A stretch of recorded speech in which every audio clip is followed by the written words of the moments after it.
नमस्कार दोस्तों, आप सभी का स्वागत करता हूं चैनल रणभूमि मैथ्स में। दोस्तों, आज रीजनिंग का एक तूफानी वीडियो लेकर आया हूं जिसका नाम है लॉजिकल सीक्वेंस ऑफ वर्ड्स, तर्क संगत शब्दों का सही क्रम। जी हाँ दोस्तों, ये आप बैंकिंग, एसएससी, रेलवे हर एग्जाम में एक ऐसा क्वेश्चन पाएंगे और खास करके बैंकिंग में भी तो आता ही है, मगर सबसे ज्यादा एसएससी की परीक्षा में पूछा जाता है। और अभी अभी सीएचएसएल 2022 की वैकेंसी आ चुकी है। आप लोगों ने फॉर्म भी बहुतों ने फिलअप कर दिया होगा, तो अभी से तैयार रहिए इस टॉपिक पर अच्छे से जानकारी लेने के लिए। तो देखिए दोस्तों, लॉजिकल सीक्वेंस ऑफ वर्ड्स में हमें करना क्या रहता है, एक से लेकर 4 या 5 वर्ड्स हमें दिए जाते हैं और उसे हमें सही क्रम में सजाना है। यानी पहले कौन होगा, उसके बाद कौन, उसके बाद कौन, फिर उसके बाद फिर, ऐसे करके हमें अरेंज करना है। यानी पहले जो घटना होगी वो पहले आएगा, उसके बाद की घटना उसके बाद में, फिर उसके बाद की घटना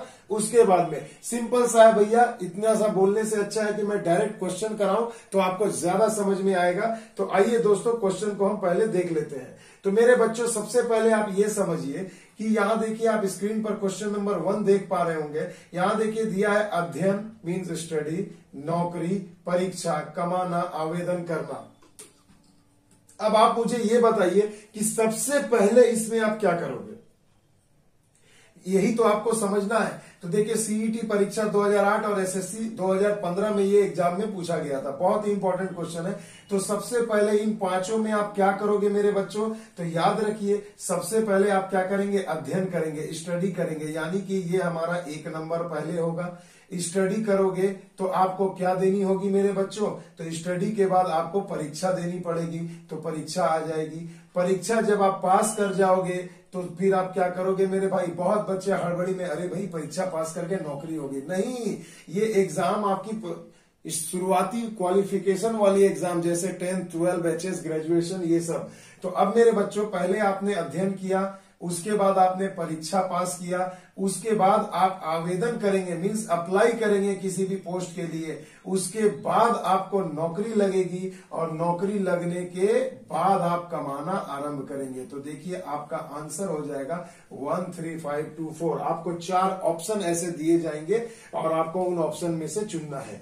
कभी कभी क्या होता है मेरे बच्चों कि ऑप्शन, ये जो वर्ड रहते हैं वो हमें अच्छे से समझ में नहीं आते, तो हम वहां पर क्या बुद्धि लगाएंगे दोस्तों कि 4 ऑप्शन जो हमें दिया है उन ऑप्शन को हम यहां मैच करके देखेंगे कि कौन सा सही लग रहा है। तो बहुत बार ऐसा भी मीनिंग हमारा डाउट क्लियर हो जाता है, वो अभी आगे वाले क्वेश्चन में मैं आपको दिखाऊंगा। चलिए आइए दूसरा क्वेश्चन देख लीजिए। इतनी बार ये मैंने लिखा है, यूडीसी परीक्षा 2005 पुराना है, मगर भैया उसके बाद भी ये क्वेश्चन बहुत बार एग्जाम में आ चुका है।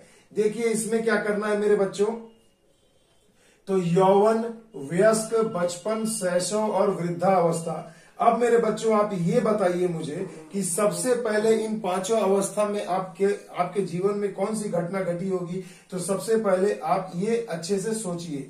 तो मेरे बच्चों, सबसे पहले आप ये एक लाइन देखो, यहां पर दिया गया है कि सबसे पहले आपके जीवन में कौन सी अवस्था आएगी। तो मेरे बच्चों, सबसे पहले देखिए आप क्या होंगे। जब बचपन में आप कभी जन्म हुआ तो बच्चे हुआ, जन्म वाले बच्चे को, नवजात बच्चे को क्या कहते हैं, शिशु कहते हैं। तो उस अवस्था को हम शैशव कहते हैं। तो शैशव अवस्था में पहले आप रहे होंगे, उसके बाद क्या होगा, वही आपका बचपन, उसके बाद बचपन कहलाता है। तो 4 के बाद 3 आ गया। उसके बाद बचपन से आप क्या हुए, यौवन अवस्था में आए। यौवन अवस्था कहने का मतलब है कि 18-19 साल के पहले की अवस्था। तो यहां पर आप आ गए 1 में, देखिए यौवन अवस्था में आ गए। उसके बाद आप वयस्क हो गए, वयस्क मीन्स मैच्योर पर्सन हो गए, तो 2 नंबर आ जाएगा। और उसके बाद क्या है, अंत में बुढ़ापा आता है मेरे बच्चों। तो देखो 4 3 1 2 5। तो ये क्वेश्चन सबसे हल्का क्वेश्चन था दोस्तों, इसे अच्छे से समझिएगा, ये एग्जाम में अक्सर पूछा जाता है। आइए कुछ क्वेश्चन और कर लेते हैं। देखिए दोस्तों, सबसे जबरदस्त क्वेश्चन अभी तक इस वीडियो का, जो सबसे ज्यादा बार एग्जाम में आया है मेरे दोस्तों, यही है वो क्वेश्चन। तो देखिए दोस्तों, ये एसएससी सीजीएल में भी बहुत बार पूछा है, सीएचएसएल में भी आया है, एमटीएस में भी आया है, मैंने लिखा नहीं है, बट ये क्वेश्चन को आप समझ जाओ, ये बहुत ही इंपॉर्टेंट है। और क्या पता आने वाले सीएचएसएल के किसी न किसी सेट में आपको ये क्वेश्चन भी मिल जाए। तो देखिए दोस्तों, कहा गया है क्या कि परिवीक्षा काल, साक्षात्कार, चयन, नियुक्ति, विज्ञापन, आवेदन पत्र, इसे सही क्रम में सजाए। तो परिवीक्षा काल का अंग्रेजी जो इंग्लिश में पढ़ने वाले बच्चे मैं बता देता हूं, प्रोबेशन पीरियड, यानी कि जब आपकी नौकरी लगती है तो आपको परमानेंट करने के पहले आपको 1 या 2 साल तक टेम्पोररी बेसिस पे रखा जाता है, तो उसे ही हम प्रोबेशन काल कहते हैं, प्रोबेशन पीरियड कहते हैं। साक्षात्कार यानी इंटरव्यू, चयन माने सिलेक्शन, नियुक्ति माने अपॉइंटमेंट, विज्ञापन मतलब एडवर्टीजमेंट, और आवेदन पत्र मतलब एप्लीकेशन फॉर्म। तो मेरे बच्चों, अब आप ये सोचो ना, देखो ये कंपटीशन के ही दुनिया से तो जुड़ा हुआ है मेरे बच्चों। तो सबसे पहले मेरे बच्चों देखो, सभी 5 से शुरू हो रहे हैं और एक 6 है, तो जाहिर सी बात है सबसे ज्यादा चांसेस है कि 5 से ही शुरू होगा। तो मेरे बच्चों, सबसे पहले आप ये बताओ कि सबसे पहले आप कोई भी वैकेंसी आती है तो आप क्या करते हैं? विज्ञापन देखते हैं। जी हाँ, विज्ञापन मतलब एडवर्टाइजमेंट निकलता है। उसके बाद आप क्या करते हैं मेरे बच्चों? आवेदन करते हैं, मतलब उसे देखकर फॉर्म को फिलअप करते हैं। उसके बाद आप क्या करते हैं? आवेदन होने के बाद आपका चयन होगा या साक्षात्कार होगा। तो चलिए, यहाँ तो एग्जाम नहीं दे रहे हैं, इसलिए यहाँ पर हमारा डायरेक्ट इंटरव्यू होगा भैया। इंटरव्यू होने के बाद क्या होगा? हमारा सिलेक्शन होगा। इंटरव्यू में आप सेलेक्ट हो गए तो सिलेक्शन यानी कि चयन हो जाएगा। चयन होने के बाद आपको क्या होगा? अपॉइंटमेंट लेटर दिया जाएगा, यानी आपकी नियुक्ति की जाएगी। तो यहाँ 4 नंबर नियुक्ति हो जाएगी, और नियुक्ति होने के बाद आपको ट्रेनिंग में यानी प्रोबेशन पीरियड में नौकरी कराकर रखा जाएगा। तो देखिए, ये आपका हो गया सटीक आंसर 5 6 2 3 4 1, 5 6 2 3 4 1, ऑप्शन नंबर सी। आ गई बात समझ में? एक एक क्वेश्चन को बारीकी से रिसर्च किया हूं दोस्तों, ताकि आपको अच्छे से ज्ञान दे पाऊं। और देखिएगा इस वीडियो को शुरू से अंत तक, तो 10 क्वेश्चन ऐसे कराऊंगा कि क्या पता उन 10 में से ही आपको डिफरेंट एग्जाम में देखने को मिल जाए। देखिए दोस्तों, बहुत ही इंपॉर्टेंट क्वेश्चन है, ये भी बहुत बार एग्जाम में आया गया है। देखिए, भ्रूण, भ्रूण मतलब होता है दोस्तों एम्ब्रायो, एम्ब्रायो यानी कि जब बच्चा माँ के गर्भ में रहता है तो उसे भ्रूण अवस्था कहते हैं, भ्रूण में जब होता है। उसके बाद है ये बच्चा, उसके बाद है शिशु, फिर प्रौढ़, फिर युवा। तो अब मेरे बच्चों ये बताइए, सबसे पहले क्या होगा? जी हाँ, बिल्कुल भ्रूण होगा। तो देखिए, यहाँ एक वाला आंसर होगा, यानी ये 2 ऑप्शन तो आपके कट गए, यानी भ्रूण अवस्था में होगा। भ्रूण अवस्था से क्या होगा? जब नवजात बच्चे का जन्म होगा तो उसे हम शिशु कहते हैं। तो भ्रूण के बाद शिशु आएगा, तो देखो 1 और 3 कहाँ मिल गया? आपका ऑप्शन नंबर डी में मिल गया, 1 3। तो इसके आगे तो हमें कुछ पढ़ना ही नहीं है, आंसर हमारा यही हो गया। फिर भी ज्ञान के लिए आप इसे पढ़ सकते हैं। भ्रूण होगा, उसके बाद शिशु होगा, फिर थोड़ा बड़ा हो गया तो बच्चा कहलाएगा, उसके बाद आप युवा होंगे, और उसके बाद प्रौढ़ावस्था में जाएंगे। तो देखिए दोस्तों, कितनी आसानी से अगर थोड़ा दिमाग लगाए तो हमें पूरा पढ़ने की भी जरूरत नहीं है, सिर्फ 1 2 पकड़ के ही हम यहां से आंसर निकाल सकते हैं। आइए एक क्वेश्चन और देख लेते हैं।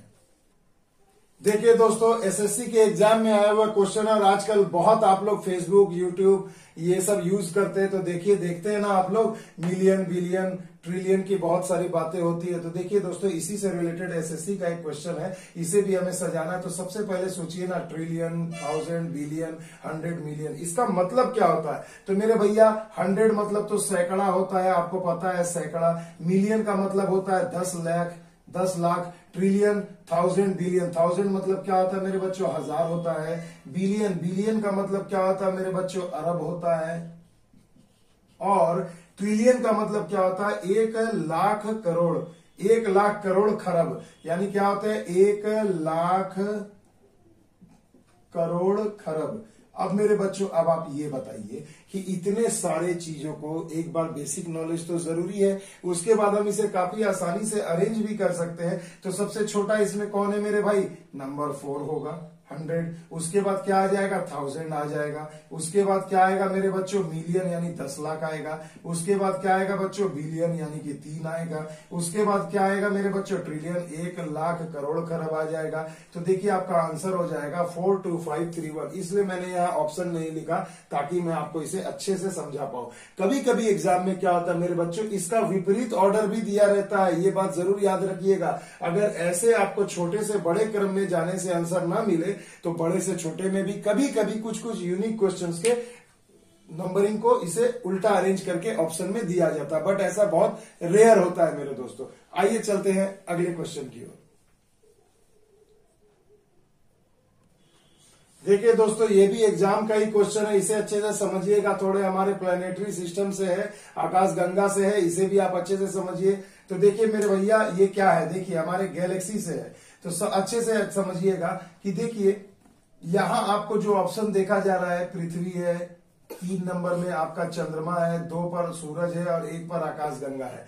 तो आपको इतने से तो समझ में आ गया कि छोटे से बड़े की तरफ जाना है। तो इन 5 में सबसे छोटा कौन है मेरे बच्चों? तो देखो चंद्रमा है। चंद्रमा के बाद क्या होगा मेरे बच्चों? पृथ्वी होगी। यानी 3 नंबर से शुरू होने वाला ही ऑप्शन देखो आपको यहाँ मिल रहा है। कभी कभी क्या होता है, बड़े वाले ऑप्शन से भी शुरू करता है, तो देखो 1 है, तो आकाश गंगा। उसके बाद क्या होगा? पृथ्वी। पृथ्वी तो नहीं होगी भैया, आकाश गंगा के बाद तारे बड़े होते हैं, सूरज है, उसके बाद ना पृथ्वी होगी। तो सीधी सी बात है मेरे भाई तो यहां पर आपका सबसे सटीक आंसर कौन होगा? ये 3 वाला ऑप्शन, यानी 3 4 2 5 1। अब आप इसे मिला भी सकते हैं कि देखिए चंद्रमा, उसके बाद पृथ्वी, फिर सूरज, फिर तारे, फिर आकाश गंगा। आ गई बात समझ में? तो देखिए कितनी चुटकियों में बिना पूरा पढ़े भी हम यहां से आसानी से लॉजिक लगा सकते हैं। अब देखिए मेरे बच्चों, ये जो 7वां नंबर जो क्वेश्चन है सबसे इंपॉर्टेंट है। देखिए ये क्वेश्चन परीक्षा में जैसे ही जो बच्चे पढ़ रहे होंगे, एसएससी की तैयारी कर रहे होंगे, इस क्वेश्चन को देख के उनके चेहरे पे मुस्कान आ गई होगी। आई ना बच्चों? क्योंकि इस क्वेश्चन को वो लोग बहुत बार बना चुके हैं। तो देखो मेरे भाई, इसमें करना क्या है, देखिए लुगदी, मुद्रण, कागज, खरीद, प्रकाशन। पहले ये समझिए लुगदी क्या होती है मेरे बच्चों। तो कागज बनाने के पहले जो बांस से जो हम कागज बनाते हैं, तो उसे पहले लिक्विड फॉर्म में बनाते हैं ना, उसी को हम लुगदी कहते हैं। तो सबसे पहले मेरे भाई देखो यहाँ सभी के ऑप्शन में 1 है, यानी ये तो जान जाओ मेरे भाई कि पहला ऑप्शन का आंसर का जो पहला जो आपका डिजिट होगा वो 1 ही होगा। उसके बाद लुगदी से क्या बनेगा मेरे बच्चों? कागज बनेगा। कागज बनने के बाद क्या होगा मेरे बच्चों? मुद्रण होगा। मुद्रण यानी कि 2 नंबर। मुद्रण के बाद क्या होगा मेरे बच्चों? प्रकाशन होगा, और प्रकाशन के बाद उसे खरीदा जाएगा। तो देखिए इस तरीके से ये आपका आंसर काफी आसानी से आ गया मेरे बच्चों, इसे अच्छे से समझ लीजिएगा। तो देखिए यहाँ आंसर हो जाएगा 1 3 2 5 4। यहाँ भी देखिए बाकी में 1 के बाद 2, लुगदी से मुद्रण नहीं होता, लुगदी से पहले कागज बनता है। तो यहीं पर आपका आंसर एक लाइन में मेरे बच्चों ऑप्शन नंबर ए आसानी से आ गया। तो इसे अच्छे से, इस ऑर्डर को, क्रोनोलॉजिकल ऑर्डर को अच्छे से समझ लीजिएगा। देखिए दोस्तों, बहुत ही मजेदार क्वेश्चन है। देखिए ये बिल्कुल जीके से रिलेटेड है, एसएससी 2012 का क्वेश्चन है जीके से। आप सभी को देखिए, देखते के साथ समझ में आ गया होगा कि देखिए ये सभी भारत के क्या थे? राष्ट्रपति। तो देखिए मेरे बच्चों, सबसे पहले करेक्ट क्रोनोलॉजिकल ऑर्डर पकड़ना है, तो हमें पहले क्या, शुरू से अंत की तरफ जाना होगा। तो आप इन 5 में देखिए सबसे पहले कौन बने थे भारत के राष्ट्रपति? तो डॉक्टर राजेंद्र प्रसाद। तो यहाँ आंसर आपका 2 से शुरू हो जाएगा मेरे बच्चों। 4 ऑप्शन आपको दिया गया, मैंने जान के ऑप्शन नहीं दिया ताकि मैं आपका जीके भी अच्छा से एक बार रिवाइज करा दूं इसी क्वेश्चन से, कि देखिए डॉक्टर राजेंद्र प्रसाद, उसके बाद डॉक्टर एस राधाकृष्णन, उसके बाद कौन आ जाएंगे मेरे बच्चों? 4 नंबर में वीवी गिरी आ जाएंगे, उसके बाद ज्ञानी जैल सिंह आ जाएंगे, और अंत में एक डॉक्टर एपीजे अब्दुल कलाम आ जाएंगे। तो मेरे बच्चों डॉक्टर एपीजे अब्दुल कलाम, तो 2 1 4 3 5 ये आपका सही जवाब होगा। तो देखिए मेरे बच्चों, ऐसा भी क्वेश्चन आपको आता है। वैरायटी दिखा रहा हूं, शुरू के जो 7-8 क्वेश्चन थे जो एकदम एग्जाम में बहुत बार पूछे गए हैं, और अब आपको वैरायटी दिखने को मिल रही है। कहीं से भी इसमें क्वेश्चन पूछा जा सकता है। ये आपके ज्ञान का सीधा सीधा टेस्ट है मेरे बच्चों, इसे समझिए और अच्छे से प्रयास करिएगा भैया। तो देखिए मेरे दोस्तों, बहुत ही इंपॉर्टेंट क्वेश्चन एसएससी में बहुत बार पूछा गया है। पत्ता, फल, तना, जड़, फूल। तो मेरे बच्चों, ये एक पेड़ के डिफरेंट पार्ट्स की बात की जा रही है। तो आप बताइए सबसे पहले क्या होगा? तो देखो एक बार सरसरी निगाहों से क्या करो, बर्ड्स आई यूज करो, और यहाँ पर ऑप्शन में देखो मेरे बच्चों कि सबसे पहले यहाँ देखिए सबसे ज्यादा 4 दिख रहा है, यानी कि जड़। और सीधी सी बात है, कोई भी पेड़ का जन्म सबसे पहले उसका बेसिक नीचे से ऊपर जाएंगे, तो क्या जड़ से ही तो शुरुआत करेंगे। 3 नंबर तना, देखिए कोई लॉजिक ही नहीं है, इसलिए ये तो आंसर होगा नहीं मेरे बच्चों। यानी कि 4 4 4 वाले में से ही ऑप्शन होगा। तो सबसे पहले आपने देखा कि जड़ होगा मेरे भाई। जड़ से क्या होता है, जड़ के बाद तना आता है मेरे बच्चों। तो 4 3, तो देखो यहाँ भी 4 3, यहाँ भी 4 3, तो देखो एक ऑप्शन और आपका कट गया। तो अब जड़ के बाद तना, और अब तना के बाद क्या होगा मेरे बच्चों, तो तना पर पत्ता निकलता, फल फूल क्या होगा, तो तने पर क्या होगा, पत्ता निकलेगा। तो 4 3 1। तो देखो इन दोनों ऑप्शन का 3 3 डिजिट शुरू का सेम है। अब जो गेम है यही 5 2 या 2 5 में है। आगे बात समझ में। तो अब मेरे बच्चों आप मुझे बताओ, पहले जड़, फिर तना, तने पर पत्ता, पत्ते के बाद क्या होगा मेरे बच्चों, फूल फल होगा या फल और फूल होगा। तो आप कंपटीशन के विद्यार्थी हैं, आपने बायोलॉजी में पढ़ा होगा कि फूल से फल का निर्माण होता है। क्या होता है मेरे बच्चों, फूल ही आगे जाकर फल में बदलता है, फूल से फल का निर्माण होता है। तो यानी फूल पहले हो जाएगा, फल बाद में होगा। तो ऑप्शन नंबर ए आपका सही जवाब हो जाएगा। आ गया ना मजा मेरे बच्चों। देखिए तबाही क्वेश्चन, तबाही तरीके से। आइए एक क्वेश्चन और देख लेता हूं। तो देखिए दोस्तों, इस क्वेश्चन को अच्छे से देखिएगा, बहुत ही इंपॉर्टेंट है। देखिए इसके ग्रेड को कि ये कितने बार एग्जाम में एसएससी में पूछा जा चुका है। देखिए मकान, सड़क, कमरा, कस्बा, जिला। अब मेरे बच्चों इन 5 ऑप्शन में आपको सजाना है। तो सबसे पहले ये सोचिए, देखिए ऑप्शन में सबका पहला डिजिट क्या है, 3, यानी कमरा से शुरू होगा, ये तो कंफर्म हो गया। तो भैया कमरा, कमरा कहाँ होता है, मकान में, मकान भी कर दिया। अब देखिए मकान, उसके बाद सड़क है और एक कस्बा है। तो मेरे बच्चों ये देखो 3 1, यानी ये तो ऑप्शन आपका कट गया। 3 1 3 1 3 1 सब में है। तो उसके बाद देखिए कस्बा, कस्बा बहुत बड़ा चीज होता है। कस्बा एक्चुअली होता क्या, जो गांव से बड़ा होता है और नगर यानी कि शहरों से छोटा होता है। यानी कि मेरे बच्चों डायरेक्ट कस्बा मकान के बाद ये कस्बा, सॉरी कमरा और मकान के बाद कस्बा तो नहीं आ जाएगा, याद रहेगा मेरे बच्चों। तो सड़क आता है। तो यानी कि ये वाला भी ऑप्शन आपका गलत हो गया। अब देखिए ऑप्शन बी और डी में क्या होगा। तो देखिए 3 1 2 3 1 2 तक सही है, अच्छी सी चीज है, सीधे याद रखना। देखो कमरा, मकान, उसके बाद सड़क आ जाएगा। सड़क के बाद क्या आएगा बच्चों, जिला आएगा या कस्बा। तो अभी मैंने बताया कि कस्बा आएगा, तो कस्बा हो जाएगा 4 नंबर पे, और उसके बाद आपका जिला आ जाएगा, क्योंकि बहुत सारे शहर जो है एक ही जिले में, जिले के अंदर आते हैं, यानी कस्बा से बड़ा होता है जिला। तो यहाँ आंसर हो जाएगा 3 1 2 4 5।